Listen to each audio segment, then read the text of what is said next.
The gang in the tuck. Other gangs know that we up. What's good, Tuck Shop family? I hope everyone's had a good week. You know, Apple Music has released a list not too long ago of the 100 greatest albums of all time. And at the number one spot was an album by a young lady named Lauryn Hill called The Miseducation of Lauryn Hill, released in 1998. She's a band member of a group known as the Fugees. You may have heard of them. And this list, particularly the number one ranking, gave me an idea, and I began to think, to ruminate. And I asked myself the question, what actually is the greatest female album of all time? Isn't that a good question? What do you think it is? What's the greatest female album of all time? The best of the best. And so in this video, we're going to attempt to answer that question. We're going to attempt to examine. We're going to attempt to study, to analyze what truly is the best female album of all time, a full piece of music, not just one or two songs. No, this album has to be heat from the intro right up until the outro. Heat. Now, over the years, we've had many great albums from many great musicians.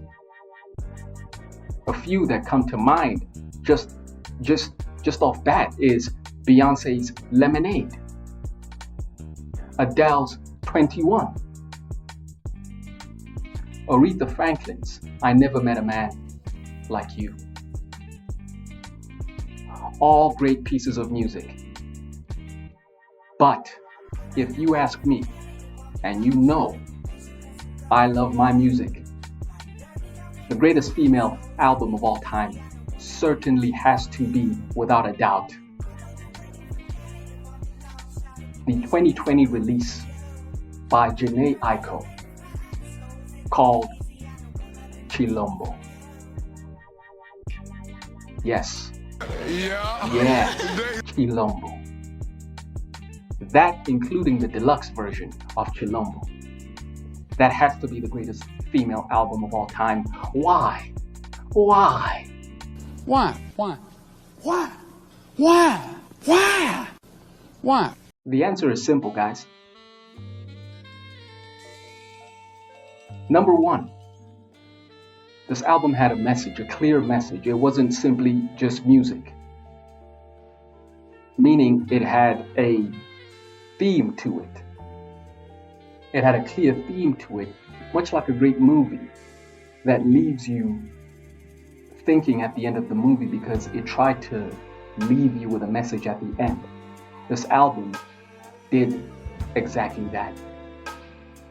This album expressed Jhené Aiko's entire life.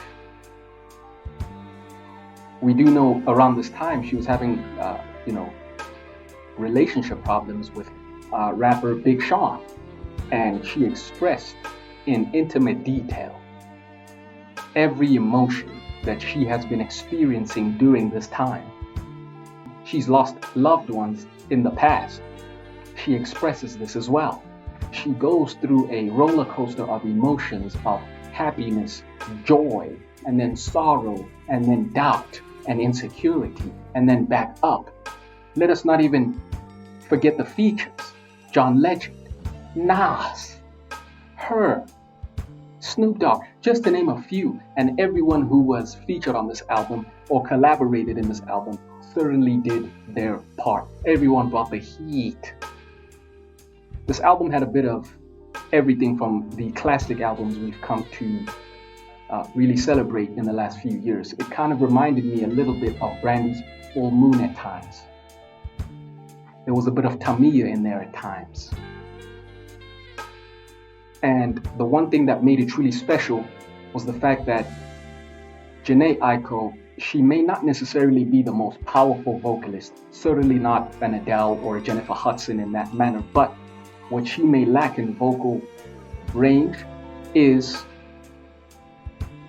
her ability to transfer raw emotion and put it on a piece of paper such that you and I may enjoy it and understand it. It doesn't sound all over the place when Jhené Aiko puts pen to paper. It is extremely concise.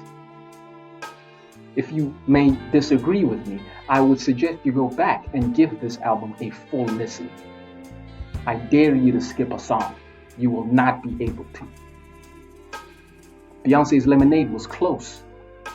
It had a bit of Beyonce's Lemonade in it, in how raw it was in unearthing the truth behind the rumors of the breakup and what led to it.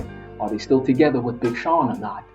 You do know that Beyonce had a bit of a scandal herself with Jay-Z and his infidelities, which he sang and brought to the surface in her album Lemonade. And so that is what I truly loved about this album, is that she let us in and she wasn't afraid that we might judge her for it.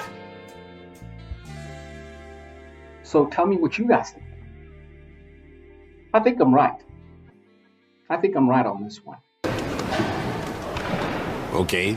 I'd appreciate it if someone had a better, album and argument to go along with it, but I don't think so. I think once you go back and listen to this gem of an album, I think you might agree. This is probably the best and most concise piece of music from a female artist. I'm talking from track 1 to the last. So that's all for now, folks. Talk Shop Gang, stay safe. You know I love you all.